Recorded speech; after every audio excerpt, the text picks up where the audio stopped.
30/1, 19.34 Sebelum meninggal Hanafi punya dua keinginan.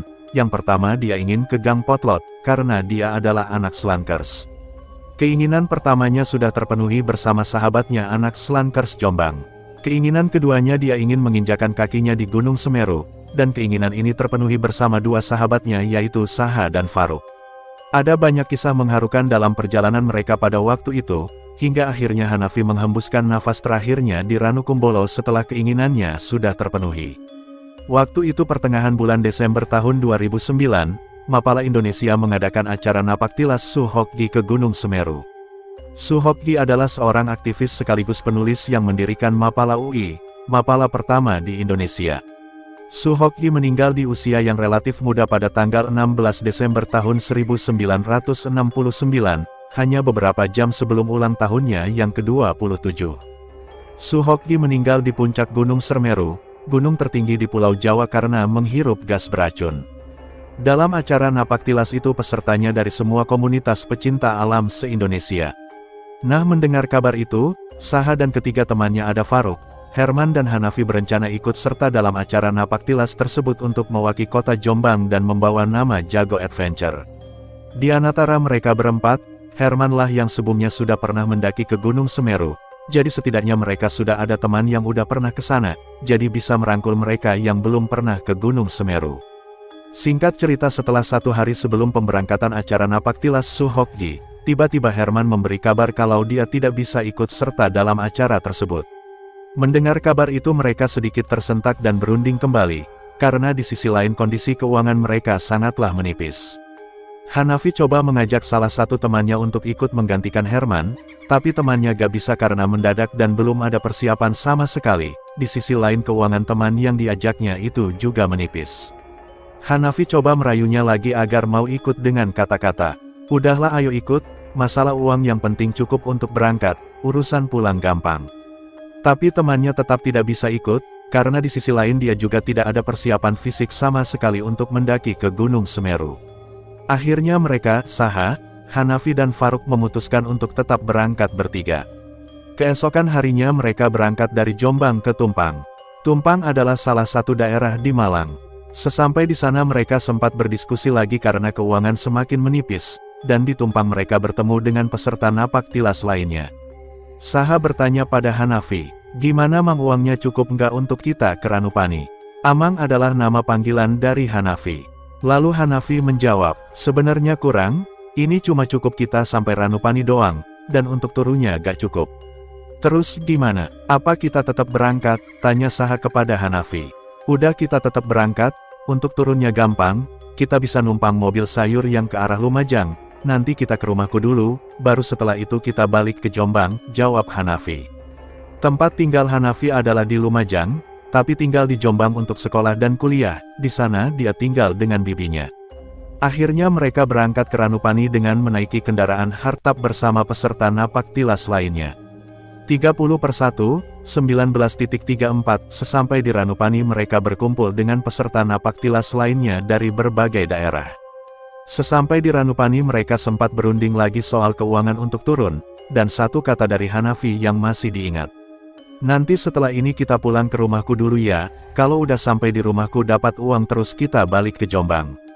Setelah berunding akhirnya mereka memutuskan untuk berangkat. Pada waktu itu, pendakian Gunung Semeru gak seramai sekarang, bahkan dulu tiket masuk pun belum ada.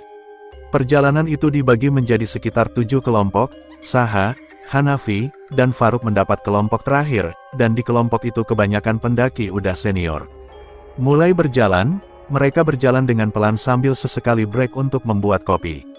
Mereka heran dengan para senior, ternyata kalau jalan santal banget sampai sempat membuat kopi dulu karena saking santainya, dan waktu itu mereka tidak ada kendala sama sekali, kondisi mereka sangatlah fit.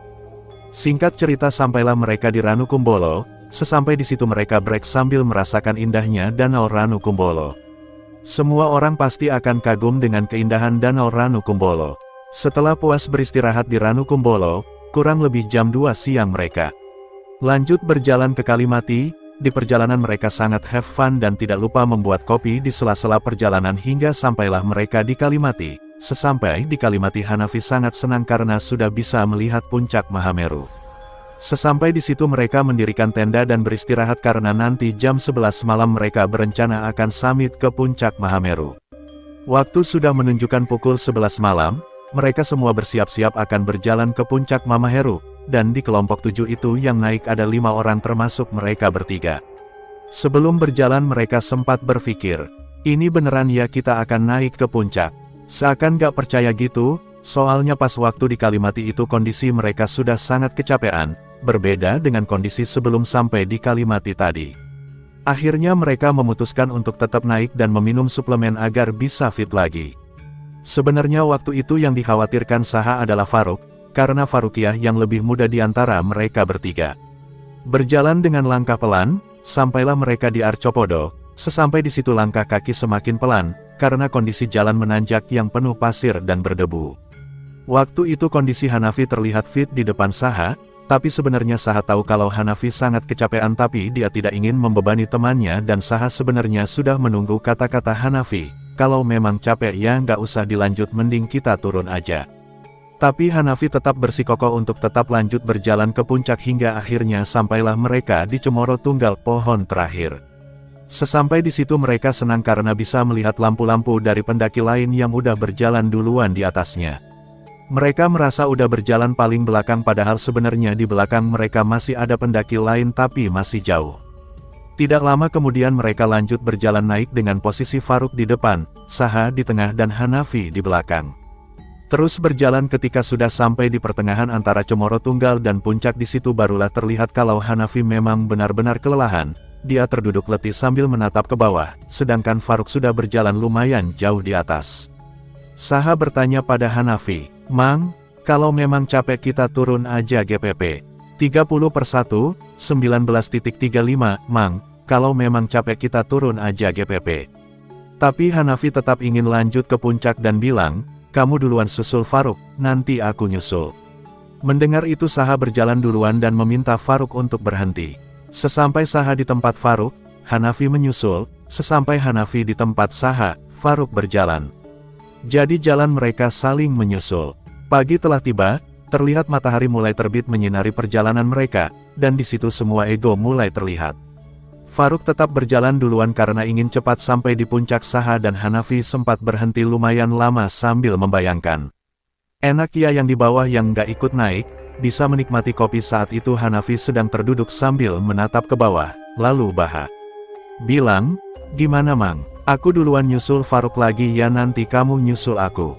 Hanafi bilang iya, lalu Saha berjalan duluan meninggalkan Hanafi dan menyusul Faruk. Sesampai Saha di tempat Faruk berjalan, ternyata Hanafi tidak menyusulnya. Saha sudah berpikir kalau Hanafi memang benar-benar sudah kelelahan. Setelah lama menunggu Saha dapat pesan pendaki yang mau naik. Mas, ini Mas Sahaya dari Jombang. Iya Mas betul, jawab Saha. Tadi saya dapat pesan dari temannya di bawah katanya dia mau balik turun, kata pendaki yang akan naik itu. Oh iya Mas terima kasih, jawab Saha. Melihat Faruk yang udah berjalan jauh di atas Saha bingung antara kembali turun atau menyusul Faruk di atas, sementara puncak sudah terlihat dekat. Lalu Saha titip pesan kembali melalui pendaki yang akan turun waktu itu. Mas nanti kalau ketemu pendaki dari Jombang tolong bilangin ke dia kalau saya ke puncak dulu sebentar, nanti saya susul setelah kembali dari puncak. Lalu Saha bergegas berjalan ke atas dan menyusul Faruk untuk ke puncak. Setelah sampai di puncak Saha merasa menyesal karena tidak bisa berdiri di puncak Mahameru bersama-sama dengan Hanafi. Di puncak mereka hanya sedikit berdokumentasi, yang penting sudah menunjukkan kalau mereka perwakilan dari Jombang sudah sampai di puncak Mahameru. Setelah itu Saha dan Faruk kembali turun untuk menyusul Hanafi. Setelah sampai di jalur batu rok Saha melihat Hanafi sedang berjalan terlatih-tatih.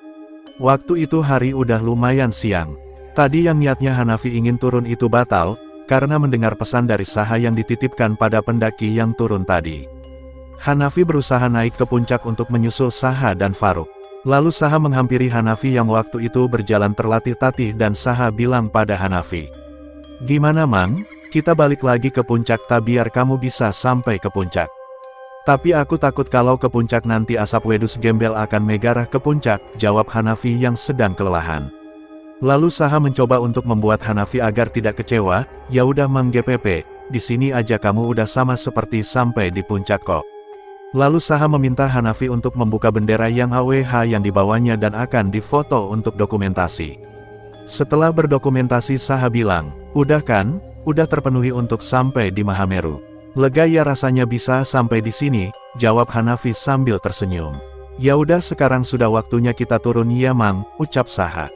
Mereka berdiri dari duduknya untuk bergegas turun, tapi Hanafi tidak berdiri, dia masih tetap di posisi duduknya berselonjoran. 30/1, 19:35, akhirnya Saha mengundur nitanya untuk turun waktu itu dan berdokumentasi lagi. Tidak lama kemudian hal yang sama terulang lagi, Farouk udah berjalan duluan.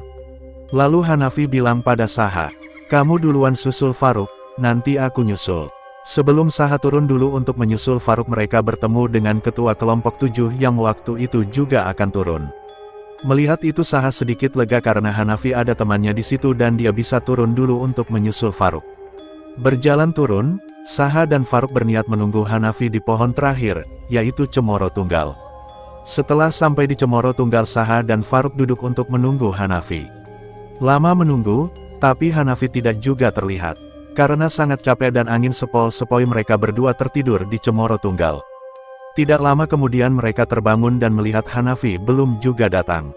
Menyusul, Saha berpikir mungkin Hanafi sudah berjalan turun ketika mereka tertidur tadi. Lalu Saha mengajak Farouk untuk turun. "Ya udah Ruk, kita turun aja, mungkin tadi Amang udah jalan turun pas kita tidur. Lagian Amang kan udah sama ketua kelompok tadi," dan mereka berjalan turun.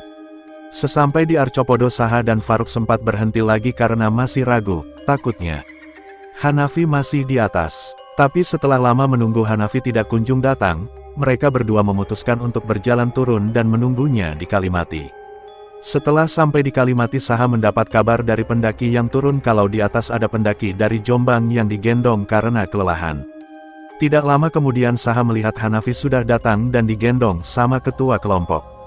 Melihat itu Saha langsung menghampirinya dan ganti menggendong Hanafi.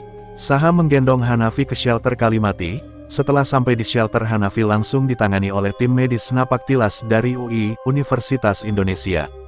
Ketika Hanafi sedang dalam penanganan tim medis, di sisi lain Saha dan Farouk sedang rapat dengan peserta Napaktilas lainnya dan membahas perjalanan turun. Ketika sedang rapat tiba-tiba terdengar suara Hanafi dari dalam shelter sedang menggerung. Mendengar itu Saha cepat-cepat datang ke shelter untuk menengok keadaan Hanafi. Ternyata di situ Hanafi terlihat sedang menggigil kedinginan hebat, lalu Saha memindahkan Hanafi ke dalam tenda agar lebih hangat. Sesampai di tenda Hanafi masih tetap menggigil kedinginan sambil menggerung, Saha berpikir Hanafi sedang kesurupan, lalu dia bacakan doa-doa sebisanya. Ketika Hanafi sedang menggigil kedinginan, Hanafi sempat sebut-sebut nama cewek baju merah. Nama cewek itu adalah Dian, peserta Napaktilas dari Jakarta. Mendengar itu Saha bertanya pada Hanafi, "Baju merah siapa Mang?" "Dian ta." Tapi Hanafi tidak menjawab dan hanya menggigil kedinginan. Dian adalah wanita yang dikagumi Hanafi selama perjalanan Napaktilas itu. Tidak lama kemudian tiba-tiba Hanafi mengeluarkan busa dari mulutnya. Melihat itu Saha sangat panik, dia berpikir mungkin di dalam tenda ini terlalu pengap. Lalu Hanafi dibawa keluar tenda. Ketika sudah berada di luar tenda, tim medis datang untuk memberi pertolongan dengan memberinya oksigen. Tapi oksigen dari tim medis tidak bertahan lama karena kehabisan. Karena kehabisan bahan oksigen, Saha mencoba memberi pertolongan dengan memberi nafas buatan pada Hanafi dengan memompa dadanya kemudian meniup bagian mulutnya, tapi busa yang keluar dari mulutnya Hanafi semakin banyak. Saha tidak berputus asa, dia terus memberi nafas buatan pada Hanafi sambil dalam hati berkata, 30/1, 19:36 ini temanku, aku gak mau kita pulang hanya berdua. Tidak lama kemudian busa yang keluar dari mukutnya Hanafi sudah mulai berkurang. Karena hari sudah mulai sore, banyak kelompok yang memutuskan untuk turun dari Kalimati dan mau tidak mau mereka harus membawa Hanafi untuk turun ke Ranukumbolo malam ini juga, karena percuma kalau mau menunggu tim penolong dari bawah sampai di sini, keburu keadaan Hanafi semakin memburuk. Akhirnya Saha memutuskan untuk mencari kayu dan menandu Hanafi turun ke Ranukumbolo dengan dibantu teman-teman lainnya. Berjalan turun sambil menandu Hanafi. Di tengah-tengah perjalanan tiba-tiba Saha merasa Hanafi sangat berat saat menandunya.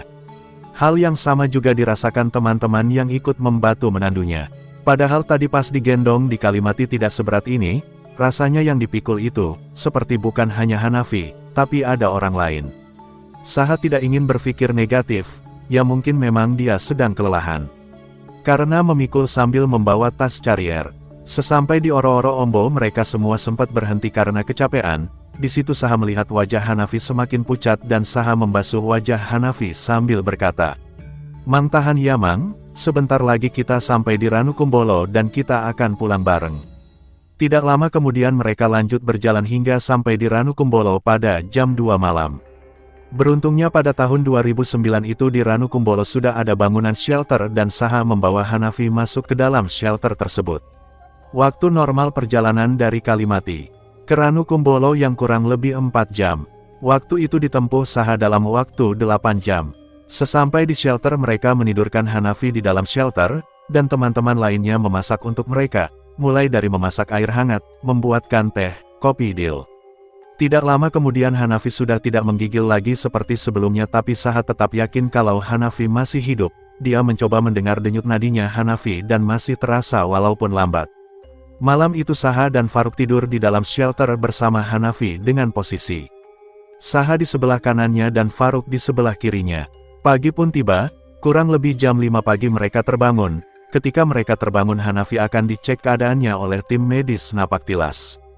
Mereka berdua keluar dari shelter untuk berkumpul dengan teman-teman lainnya. Ketika sedang berkumpul tiba-tiba Saha mendengar dari mulut ke mulut kalau Hanafi sudah pergi dan sudah menghembuskan nafas terakhirnya. Faruk percaya kalau Hanafi sudah pergi, tapi Saha tetap tidak percaya. Saha bilang pada Faruk, "Aku bisa percaya kalau Amang tidak ada kalau kita sudah sampai di Ranupani." Karena tim penolong tidak kunjung datang ke Ranukumbolo, akhirnya Saha memutuskan untuk membawa Hanafi turun dengan menandunya dengan kayu sambil dibantu teman-teman lainnya. Ketika ditandu itu posisi Hanafi sudah menumpangkan tangannya di atas perut. Ketika sudah sampai pos 4 barulah mereka bertemu dengan tim penolong, lalu Hanafi dibawa turun duluan oleh tim penolong ke bawah. Setelah Hanafi dibawa tim penolong ke bawah teman-teman yang lain menenangkan Saha dan Faruk. "Sabar ya Bang." Tapi dalam hati Saha masih belum percaya. Sebelum dia sampai di Ranupani tidak lama kemudian mereka lanjut berjalan turun, pos demi pos pun dilewati.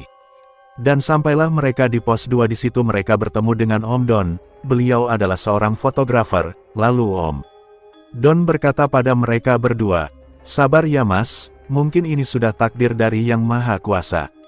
30/1/19.36 Mulai dari situ Saha sedikit percaya kalau Hanafi memang sudah tidak ada, tapi belum sepenuhnya percaya. Lalu Om Don memotret mereka berdua untuk berdokumentasi. Singkat cerita sampailah mereka di pos 1, di pos 1 mereka dapat sinyal, kemudian Saha menelpon Babe untuk memberinya kabar. Babe adalah nama panggilan dari temannya Saha, Faruk dan Hanafi di Jombang. Dalam telepon Saha berkata, "Bi, sepurone yosing wingi budal wong 3 salki mung iso balik wong 2 tok." Artinya, "Bi, maaf ya, yang kemarin kita berangkat bertiga, sekarang hanya bisa balik berdua." Lalu Babe menjawab, "Maksudnya apa? Yang jelas kalau ngomong, ya kita gak bisa kembali bertiga Bi," jawab Saha dengan sedih. Lalu Faruk menyahut HP-nya Saha dan bilang kepada Babe dengan singkat dan jelas, "Bi, Amang udah gak adal." Dari situ Babe tahu kalau Hanafi sudah tidak ada. Yang sebelumnya mereka tidak pernah nangis, seketika itu mereka nangis karena kepergian Hanafi. Setelah itu mereka berjalan turun, ketika sampai di jalan aspal mereka dijemput dengan kendaraan motor dan diantar ke rumah salah satu warga Ranupani. Sesampai di situ terlihat ramai oleh warga, polisi dan ambulans. Dan di situ Saha baru percaya kalau Hanafi memang benar-benar sudah pergi dengan tenang. Saha diinterogasi polisi tentang kejadian itu. Ketika sedang diinterogasi Faruk pamit ke kamar mandi. Lalu jenazah almarhum Hanafi dimasukkan ke dalam ambulans dan Saha diminta untuk ikut. Saha bilang pada polisi, "Sebentar Pak, masih ada teman satu lagi di kamar mandi." "Udah GPP, biar nanti sama teman lainnya, yang penting sekarang kamu ikut dulu," jawab Pak Polisi. Jenazah almarhum Hanafi dibawa ke RS di daerah Lumajang. Ketika sudah sampai di RS Saha melihat almarhum Hanafi sudah ada di kamar mayat. Lalu Saha ikut ke rumahnya Hanafi di Lumajang untuk ikut memakamkan almarhum. Selama 7 hari Saha tinggal di rumah almarhum. Keluarga almarhum sangat sedih atas kepergian almarhum, sampai-sampai meminta Saha agar tinggal aja di situ, karena perilakunya Saha selama di rumah itu mirip sekali dengan perilaku almarhum ketika berada di rumah. 7 hari kemudian Babe dan Faruk datang ke rumahnya almarhum untuk ziarah dan menjemput Saha untuk kembali ke Jombang. Selesai.